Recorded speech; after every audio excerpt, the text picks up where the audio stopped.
You masing-masing dah ada group masing-masing.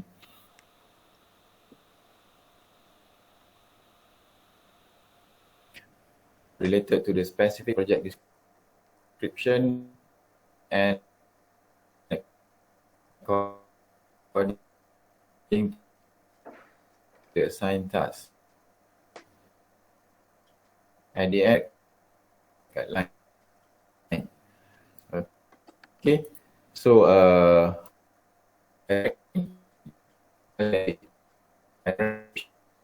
for application, assessment and role. Okay, so your project author, okay, the guideline was produced by DOSH, Department of Safety and Health. So you boleh tengok dekat situ, high rate guideline, macam mana nak buat guideline. But at the same time, next week kita akan tengok jugalah, saya akan explain mana kita nak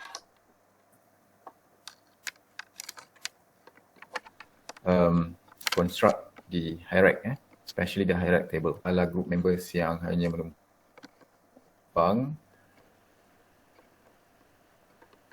the parasite group members kan. So any members inside that group yang susah sangat nak bagi kerjasama, susah sangat nak reply text ke, nak reply email, so you can just WhatsApp me, you can just tell me, you can just let me know their names, and from there nanti saya akan investigate further lah. Saya takkan terus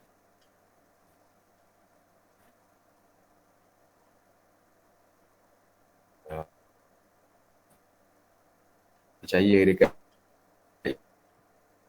you kan, mana tahu you nak case semester lepas investigasinya memang student ni dia memang langsung tak cooperate, dia hanya bagi copy paste daripada Wikipedia, dia bukannya masukkan copy paste tu masukkan dalam Word document ke apa ke, dia just copy and paste dalam WhatsApp and then dia forward dekat dalam dia punya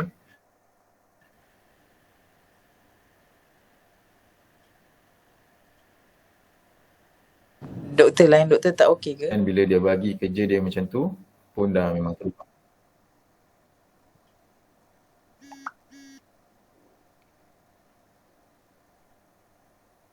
Kenapa? Tak dengar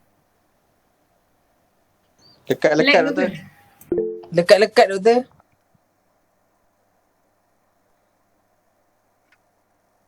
Lag. Dia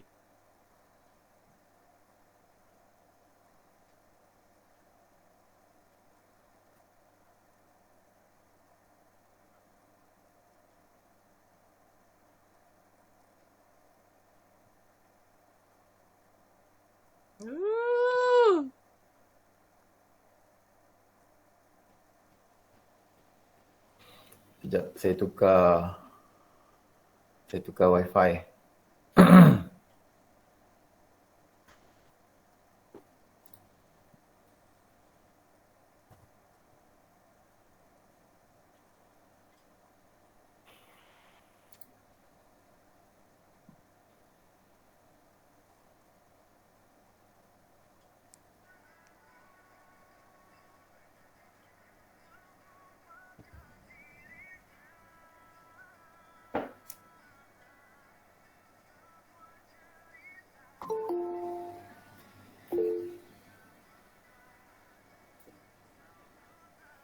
Okay, sekarang okey tak? Sekarang hilang-hilang lagi tak? Lag lagi tak suara saya?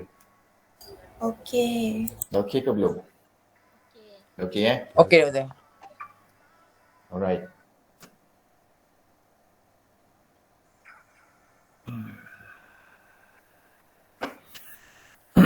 Okay so saya kat mana tadi Saya komplain pasal ni apa group members tak buat kerja Dengar tak yang tu? Dengar yang tu dengar. Okay.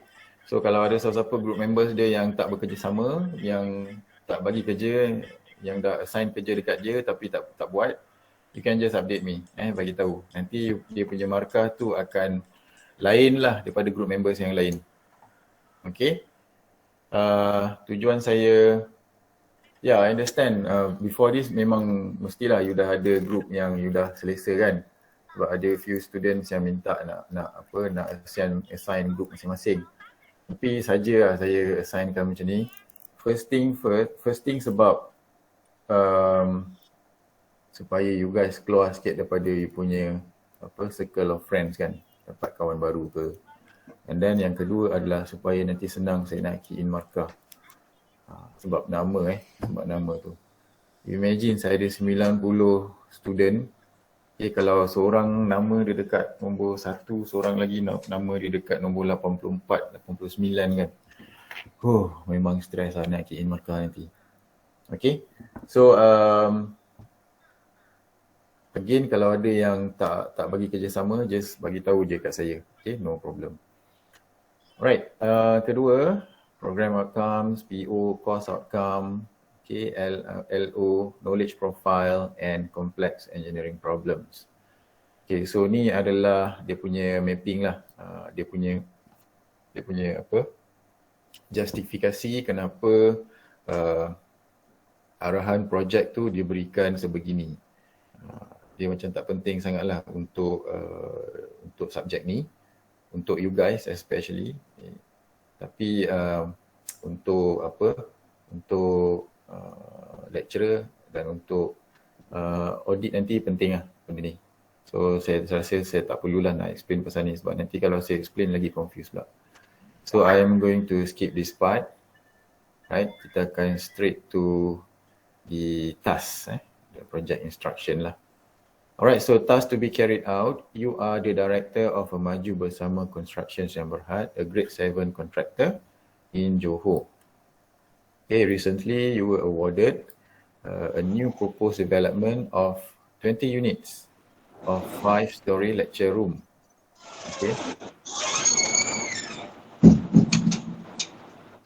Okay. Lecture room building at University Tun Sen On, Malaysia.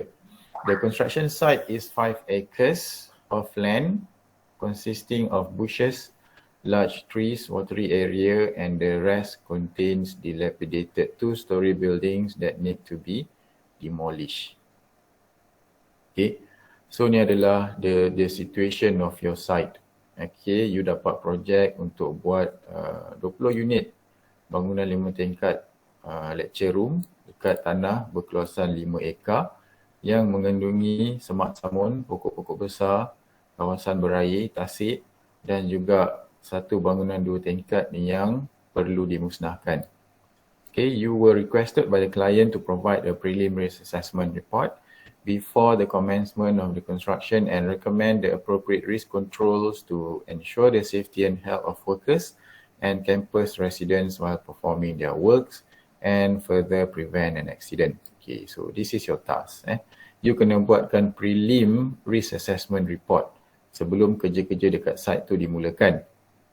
Okay. So your report should be following the hierarchy guideline of the Department of Safety and Health, DOSH, Malaysia. Okay, students are allowed to make assumptions to complete the instructions given if necessary. Okay. So ni adalah arahan dia dan ni adalah arahan tambahan lah. You are allowed to make any assumption sebab dekat dalam ni, dekat arahan ni dia bagi secara sangat general. So any assumption that is related to your study, contohnya amount of the project cost, okay, katalah project tu bernilai 120 juta. So you can assume that. And then the numbers of workers, you can assume that. And then the machineries yang you nak masuk, machineries yang akan masuk, the type of foundation, the type of structural, the type of construction, you nak pakai conventional punya methods ataupun you nak pakai IBS punya methods. So all of that is allowed to be assumed. So you boleh assume lah. You boleh assume apa-apa saja berkaitan dengan projek you. Tapi yang berkaitan dengan hierarchy, okay, berkaitan dengan pembinaan hierarchy ni, dia mestilah berdasarkan guideline yang diberikan oleh DOSH ni nanti. Okay, so topics, each group shall be given one topic. Okay, dalam pembinaan bangunan, dalam pembinaan projek tu tadi, okay, setiap group akan fokus kepada satu working trade saja. Okay, satu job scope saja. Okay, group 1 akan fokus on site preparation, which is including the site clearing and set up the office. Okay, group 2 akan fokus on excavation work. Group 3 demolition work and including setting up the site office. Group 4 dan seterusnya sampai group 18. Okay, so group 16, 17, 18 ni, 16 akan buat excavation work juga. Okay, 17 akan buat piling and foundation work. Dan 18 akan buat concrete work and finishing. Okay, so akan ada 2 group yang buat 3 tajuk ni. Okay, so far so good. Ada soalan ke?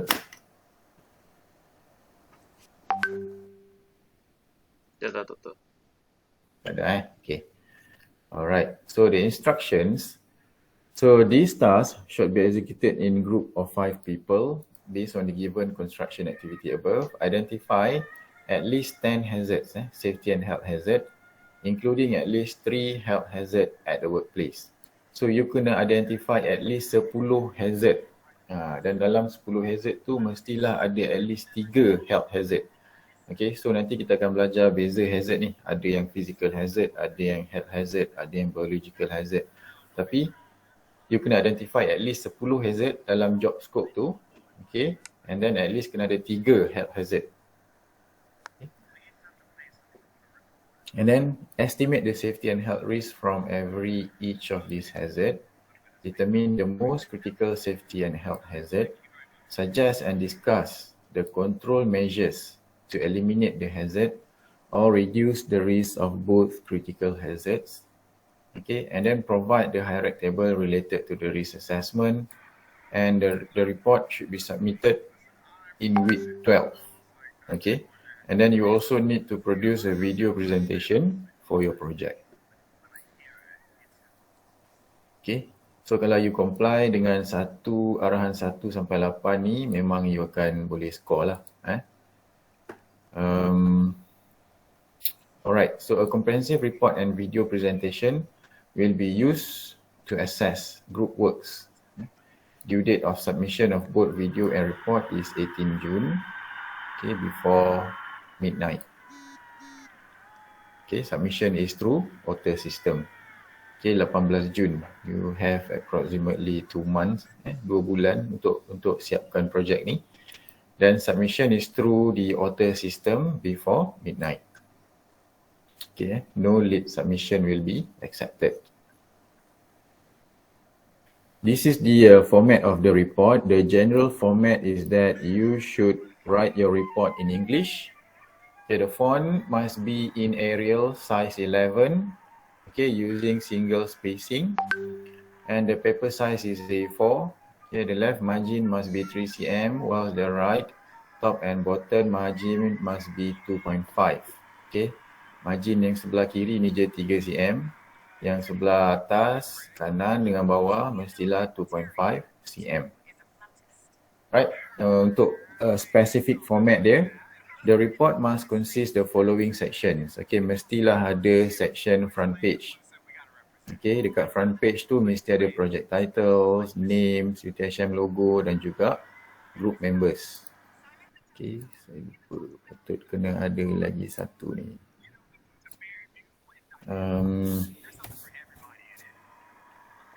And video link. So you akan pastekan you punya video link ni dekat front page of your report.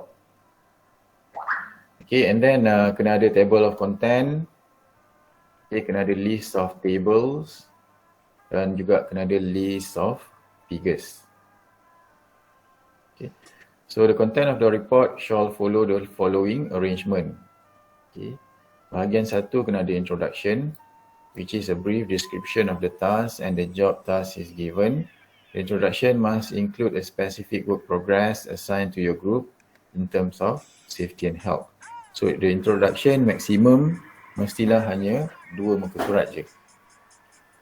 And then mesti kena ada flowchart of activities involved in the specific job scope. Okay. And then you kena identify and analyze the method of risk assessment process according to the HIRAC guideline. Okay, you need to identify the hazard. You need to propose the control measures. You need to do the risk estimation and risk evaluation. And you need to provide the metrics that you are using, explanation of likelihood and severity and decision for action. Okay lah. So next week kita akan tengok lah semua ni yang apa dia, hazard tu apa, control measures tu apa, risk estimation and also the metrics yang kita akan pakai tu. And then you need to develop and discuss HIRAC table, and you also need to explain in detail the efficiency of the risk assessment process according to HIRAC and include economic decision making to manage projects in multidisciplinary environment. Okay. So ni yang critical discussion ni yang saya nak tengok lah sebenarnya. Macam mana you provide the solution ataupun macam mana you provide the decision based on the economic of scale, economic consideration. And then describe and explain the impact of the most critical safety and health risks identified related to engineering practices for the benefit of society. And then explain the overall results of the project in detail, including control measures, okay, preventive and corrective actions related to engineering practices for the benefit of the society. And lastly, you need to have the conclusion lah, okay. And then of course you need to have the reference section, okay. List of all references in this report with proper citation must be put in APA style. Okay, kalau tak tahu APA style ni apa, pergi Google, American Psychologist Association. Kan? So dia ada tunjuk style dia macam mana lah. Kena ada nama dulu, lepas tu kena ada tahun, lepas tu kena ada siapa publisher dia, bla bla bla. Okay, so make sure all these references are cross-referenced in the text. So you kena pastikan semua reference ni ada digunakan dalam you punya documents lah. Jangan you main letak banyak-banyak tapi satu pun tak guna. Okay, each section should be divided by a separator. Okay, kena ada separator untuk setiap section tu. Kalau boleh pakai separator yang macam dalam ring file yang ada kertas color-color tu kan. So pakai yang tu kalau boleh, kalau tak boleh pun tak apa. Tapi kena ada separator lah, kena ada pemisahan. Okay, this is the video instruction. So the video should follow the following. Okay. So it should be not more than 10 minutes long. Okay, not more than 10 minutes. Jangan lebih daripada 10 minit. Okay. Kalau lebih nanti ada kurang markah sikit sebab lebih daripada 10 minit. And then saya pun tak plan nak spend masa lama sangat lah untuk tengok video ni. Kalau you ada berapa, 18 group, 18 darab 10, 180 kan. 180 minit, 3 jam saya nak tengok video tu. So jangan lebih daripada 10 minit lah. It must be in English. It must involve all members. Okay, ni pun ada yang tanya juga nanti. Mestilah kena ada video lah, mestilah kena tunjuk muka. Jangan suara je And then it should be creative and entertaining and must be uploaded to YouTube ataupun Dailymotion ke, Vimeo ke, tak kisah mana-mana platform. Tapi link tu mestilah you pastekan dekat front page of your report. Okay. You download, you upload lah dekat mana-mana, dekat YouTube ke, Dailymotion, any platform that you like. Tapi mesti diberikan link tu dan you kena pastikan video tu accessible lah. Bila saya klik je link tu, saya terus boleh tengok video tu. Tak perlu nak request access ke apa ke. And then rubrics. Okay, sekejap lagi kita akan tengok rubrics ni. Rubrics untuk assessment ni. Dan benda ni arahan ni disediakan oleh Dr. Haslinda lah sebagai coordinator. Okay, so let's look at the rubrics. Okay, this is the overall rubric. Basically dia ada 3 bahagian lah. Dia ada 3 bahagian. Okay, yang pertama sekali ni untuk menilai you punya cognitive level. Okay. Yang kedua ni, okay, yang ni adalah untuk menilai you punya psychological level. Dan seterusnya yang ketiga ni untuk menilai your affective level. Okay, so affective, total markah dia 7.5. Okay, psychological, total markah dia 7.5. Dan cognitive, total markah dia 5. Right, let's look at the criteria. Okay.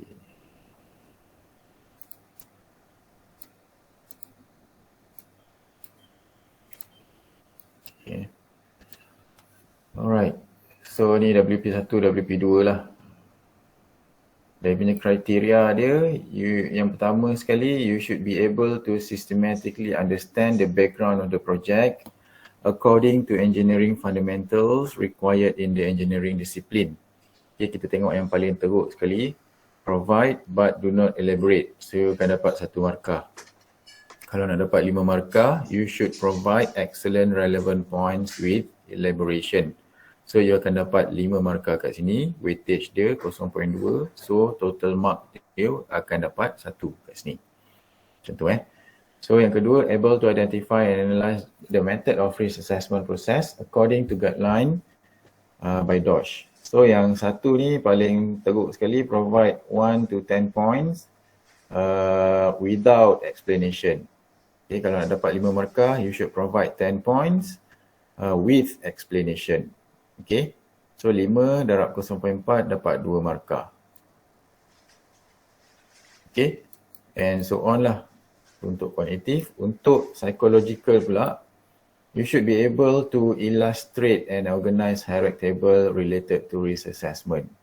Kalau 1 markah, provide hierarchy table without 1 explanation, 1 markah. Okay, kalau 5 markah, provide hierarchy table with at least 4 explanation presented. So nak score 5 markah dekat sini, kena ada at least 4 explanation dalam you punya report tu. Baru akan dapat full mark 2 dekat sini And then kita tengok satu contoh effective pula. Okay, ni, students able to deliver the presentation in allocated time frame. So ni you punya presentation lah. Kalau kata 10 minit, jangan lebih. The presentation is well structured and addressed and all the tasks or problems given in the project instruction. So paling teruk sekali, presentation is more than 10 minutes. The presentation do not have clear structure. Most of the times, it is not systematic, hard to follow and not professional. Okay, so 1 markah. Kalau dapat 5 markah, your presentation must not more than 10 minutes. The presentation is very well structured at all times with outstanding consistency in expression and teamwork, in flow, organization and professionalism. You want to see this presentation again. So nak click watch again lah, mau dapat 5 markah. Okay. Yang lain tu boleh baca sendirilah. Total untuk psikomotor 7.5. Okay, total untuk affective also 7.5 dan kognitif 5 markah. Okay, ada soalan on the project instruction?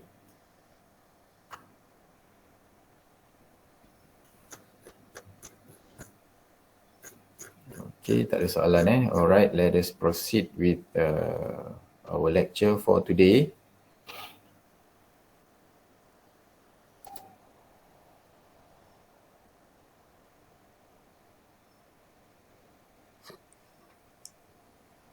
Alright. So